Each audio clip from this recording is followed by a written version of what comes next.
आगे चलो भाई।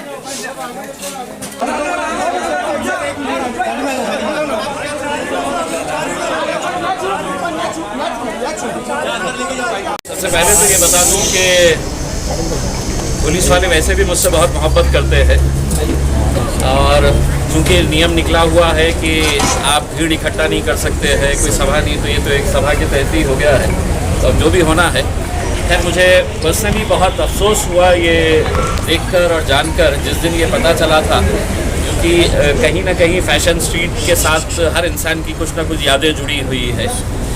और ऐसे मौके के ऊपर जब बिल्कुल रमज़ान करीब आने वाला था,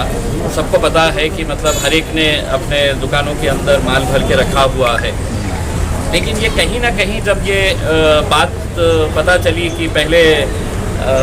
जो है शिवाजी मार्केट के अंदर आग लगती है, फिर कुछ दिनों के बाद यहाँ के ऊपर आग लगती है, और फिर जो फायर का ऑफिसर है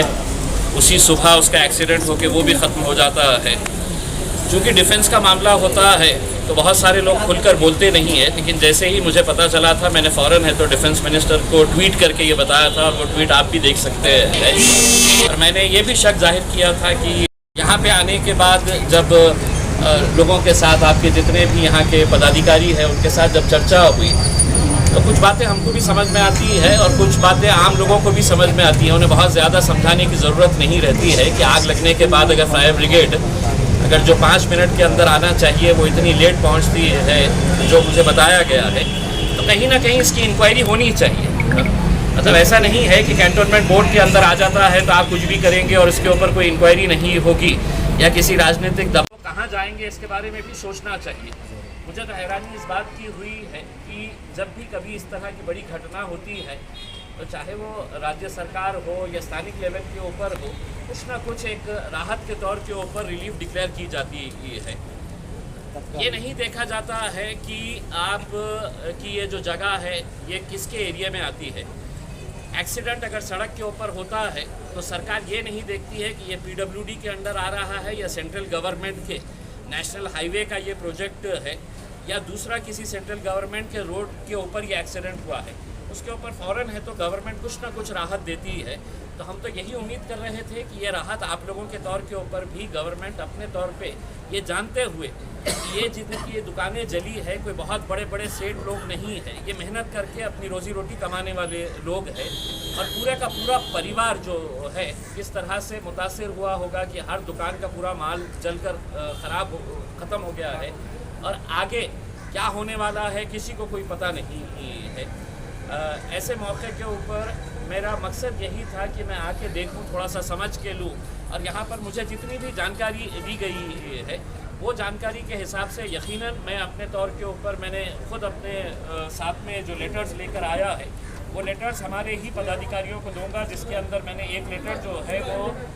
इस मुल्क के जो डिफेंस मिनिस्टर है